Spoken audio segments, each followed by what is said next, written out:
আসসালামু আলাইকুম বন্ধুরা, কেমন আছেন আপনারা সবাই? আশা করি ভালো আছেন। আমি আজ আপনাদের জন্য নিয়ে এসেছি স্পঞ্জ রসগোল্লার রেসিপি। আর এই রেসিপিটি যদি আপনারা A to Z সম্পূর্ণ ভিডিওটি দেখেন তাহলে আপনারাও পারফেক্ট স্পঞ্জ রসগোল্লা বানাতে পারবেন। আর প্লিজ আপনারা ভিডিওটি কাটবেন না, স্কিপ করবেন না। স্কিপ না করে সম্পূর্ণ ভিডিওটি দেখবেন, তাহলে আপনারাও এরকম রসগোল্লা রসে টইটুম্বুর রসগোল্লা বানাতে পারবেন বাসায়। আর দেখুন বন্ধুরা, আমি সব রস ফেলে দিয়েছিলাম, তারপরে আবার এর মধ্যে দিয়ে দিলাম। রসগোল্লাটা যেমন ছিল প্রথমে তার মতোই আবার হয়ে গেল। এরকম রসগোল্লা যদি আপনারা বাসায় বানাতে পারেন তাহলে বাজার থেকে কিনে কেন খাবেন? দেখুন আমি কেটে দেখাচ্ছি ভিতরটা কতটা স্পঞ্জি আর কতটা জুসি হয়েছে। বন্ধুরা, আপনারাও যদি বাসায় বানাতে চান তাহলে এভাবে বানিয়ে খাবেন। আর আমার রেসিপিটি ভালো লাগলে আমাকে প্লিজ সাবস্ক্রাইব করবেন, আমার পাশে থাকবেন। আর পরের ভিডিওটা পাওয়ার জন্য আমাকে লাইক কমেন্টস করবেন প্লিজ। আমি এই রেসিপিতে অনেকগুলি টিপস দিয়েছি কিভাবে পারফেক্ট রসগোল্লা বানানো যায়। আপনারা তা দেখার জন্য পুরো ভিডিওটা দেখবেন। ওয়াও! এখন আমি এই রসগোল্লা বানানোর জন্য আমার 2টা শিরা লাগবে। এজন্য আমি প্রথম শিরাটা পাতলা বানাবো আর পরের শিরাটা ঘন বানাবো। এই পাতলা শিরার জন্য আমি 1 কাপ চিনির মধ্যে 2.5 কাপ পানি দিয়ে এটা যখন একবার ফুটে উঠবে তখন আমি একটা গর্তযুক্ত পাত্রে এই শিরাটা ঢেলে নেব। এই গর্তযুক্ত পাত্রের ভিতরে আমি শিরাটা ঢেলে নিচ্ছি। আর এর মধ্যে 2টো এলাচ দিয়ে দেবেন যাতে ঘ্রাণটা ভালো আসে। এখন আমি একটা বাটির মধ্যে সব ড্রাই ইনগ্রেডিয়েন্টস নিয়ে নেব। এখানে 1 চা চামচ ময়দা, 1 চা চামচ কর্নফ্লাওয়ার, 1 চা চামচ গুঁড়া দুধ, 1 চা চামচ চিনি, তার মধ্যে আমি 1 চিমটি বেকিং পাউডার আর 1 চিমটি এলাচ পাউডার দিয়ে এটাকে ভালো করে মিশিয়ে নেব। মেশানো হয়ে গেলে আমি এখানে 1 চা চামচ তেল দিয়ে এটাকে মিশিয়ে এক সাইডে ঢেকে রেখে দেব। চলুন বন্ধুরা, এখন আমরা ঘন শিরাটা বানাতে চলে যাচ্ছি। 3 কাপ চিনির মধ্যে এখানে আমি 3 কাপ চিনির মধ্যে 4.5 কাপ পানি দিয়ে এই ঘন শিরাটা বানিয়ে নেব। এটা স্পঞ্জ রসগোল্লা, এই জন্য এই শিরাটাও বেশি ঘন হবে না, একটু পাতলাই হবে। এই জন্য আমি 4.5 কাপ পানি অ্যাড করে দিয়েছি। এটাকে আমি নিবু আঁচে রেখে দিয়েছি। আঁচ নিচে করে আমি চিনিটা বসিয়ে দিয়েছি। এর ফাঁকে আমি এখন ছানাটা ময়ান দিয়ে নেব, ছানাটা মধে নেব।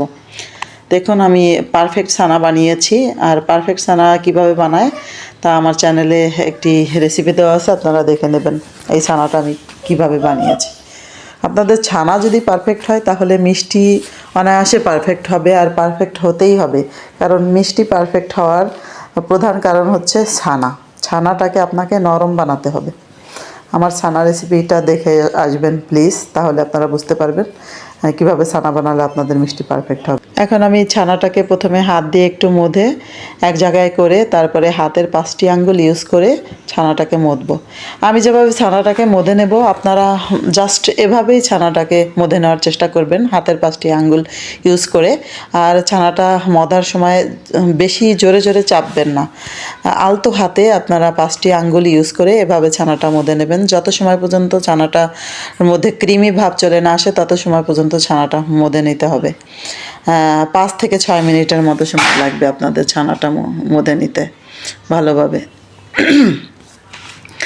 আর আমি যতটুকু পরিমাণ করে সব কিছু দিয়েছি, ময়দা, কর্নফ্লাওয়ার, আপনারাও ঠিক ওই পরিমাণে দেবেন। তা না হলে এটা স্পঞ্জ রসগোল্লা হবে না। এর মধ্যে সবসময় স্পঞ্জ রসগোল্লার মধ্যে সবসময় আটা, ময়দা আর কর্নফ্লাওয়ারের পরিমাণটা কম থাকে।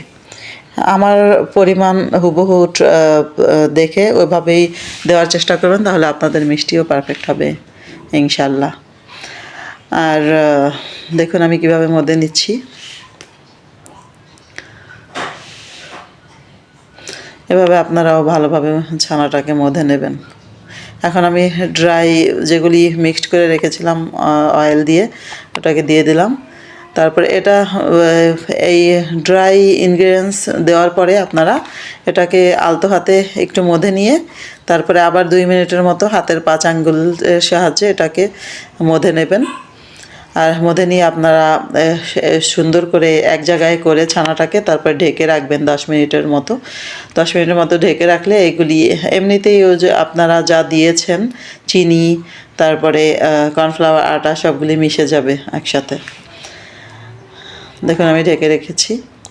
এখন আমি চলে আসলাম মিষ্টি বানানোর জন্য। এখন আমি এখানে নিচে একটু তেল লাগিয়ে তারপরে আমি ছানাটাকে লম্বা আকার দিয়ে এরপরে লেচি কেটে নেব। দেখুন আমি লেচি কেটে নিচ্ছি। আমার 12টা মিষ্টি হয়েছিল। দেখুন এখন আমি একটা মিষ্টি আপনাদেরকে বানিয়ে দেখাচ্ছি কীভাবে বানাবেন। এভাবে সুন্দর করে গোল করবেন। হাতে নিয়ে একটু প্রথমে হাতের সাহায্যে মধ্যে নিয়ে তারপরে 2 হাতের সাহায্যে এভাবে গোল একটি বল বানিয়ে নেবেন। আর মিষ্টির গায়ে দেখবেন যেন ফাটল না থাকে, ক্র্যাক না থাকে, তাহলে মিষ্টি শিরায় দিলে ভেঙে যাবে। এখন আমি মিষ্টি রান্নায় চলে যাচ্ছি। এই জন্য আমি একটা পাত্রে পানি নিয়েছি, পানিটা গরমে বসিয়ে দিয়েছি। এখন আমি মিষ্টির পাতিলটা চেঞ্জ করে নিয়েছিলাম, কারণ ওই পাতিলটা বেশি বড় হয়ে গিয়েছিল। দেখুন বন্ধুরা, এই পাতিলের মধ্যে আমি পানি ফুটে উঠেছে। এখন আমি একে একে সব মিষ্টিগুলো ছেড়ে দেব। আপনারা একটি একটি মিষ্টি বানাবেন, একটি একটি মিষ্টি দেবেন, এইভাবে না, সবগুলি মিষ্টি একসাথে বানিয়ে একসাথে শিরায় ছাড়ার চেষ্টা করবেন। শিরায় ছেড়ে দিচ্ছি। শিরায় ছেড়ে মিষ্টিগুলি কি আপনারা 2 মিনিটের মতো 1 থেকে 1.5 মিনিটের মতো শিরার মধ্যে রাখবেন। ঢাকনা দিয়ে ঢাকবেন না।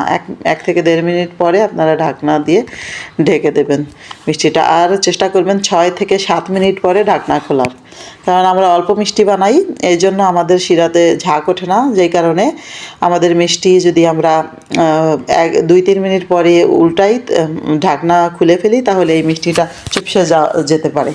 এই জন্য আপনারা চেষ্টা করবেন অল্প মিষ্টি বানাবেন। এই জন্যই চেষ্টা করবেন আপনারা যাতে 6 থেকে 7 মিনিট পরে ঢাকনা খোলেন, প্রথমবার যখন ঢাকনা উঠাবেন তখন। তাহলে আপনাদের মিষ্টি আর চুপসে যাবে না, আপনাদের মিষ্টি ভালো হবে।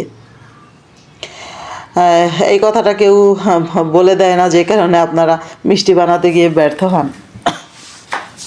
আপনারা বন্ধুরা কখনোই ঢাকনা খুলবেন না। এখন আমি ঢাকনা দিয়ে এটাকে 6 থেকে 7 মিনিট পরে দেখুন ঢাকনা খুলে নিলাম। মিষ্টিগুলি কত বড় হয়ে গেছে, সাইজে ডবল হয়ে গেছে। দেখুন বন্ধুরা কত সুন্দরভাবে ফুলেছে মিষ্টি। এখনই ফোলা স্টপ নয়, আর মিষ্টি আরও ফুলবে। এখনও পুরোপুরি ফুলেনি, মিষ্টি আরও ফুলবে। এখন নেড়ে চেড়ে আমি এখানে আবার ঢাকনা দিয়ে দেব। তারপরে আবার 5 মিনিট পরে আমি আপনাদেরকে দেখিয়ে দিচ্ছি কী অবস্থা মিষ্টির। দেখুন এর মধ্যে আমি একটু হাফ চা চামচ ময়দার মধ্যে 1 টেবিল চামচ পানি মিশিয়ে নিয়েছি, যাতে একটু ঝাঁক ওঠে। দেওয়ার সাথে সাথে ঝাঁক উঠে গেছে, পাতিলটা ভরে গেছে। এখন আমি এটাকে একটু নেড়ে দিয়ে ঢাকনা দিয়ে দেব আর 5 মিনিটের জন্য।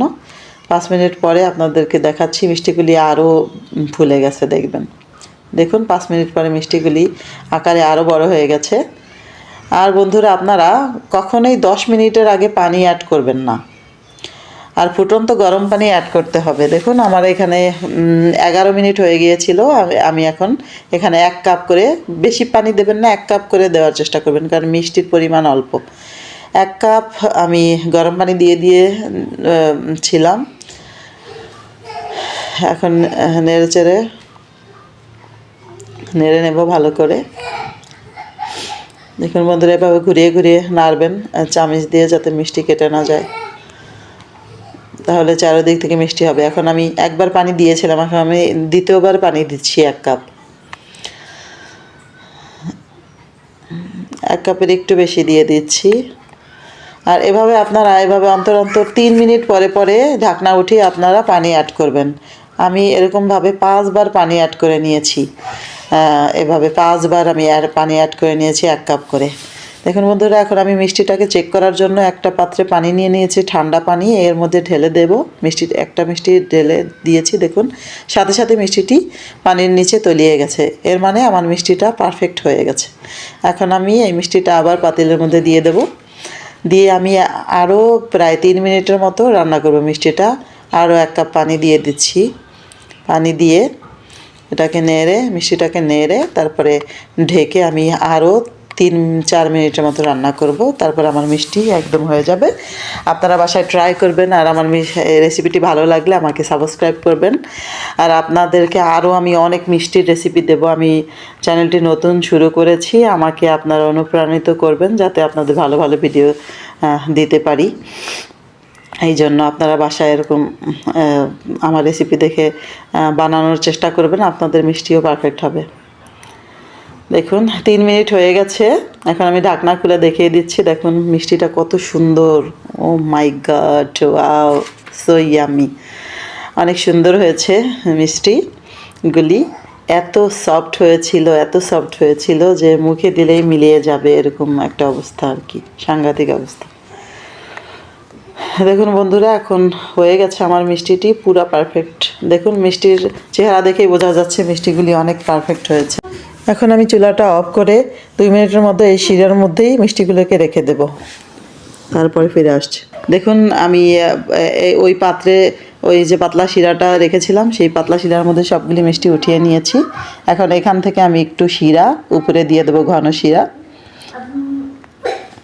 উপরে দিয়ে ঢাকা দিয়ে আমি এটাকে রেখে দেবো সারা রাতের জন্য।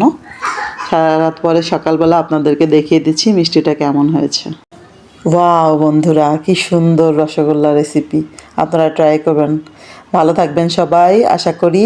আল্লাহ হাফেজ সবাইকে, আসসালামু আলাইকুম।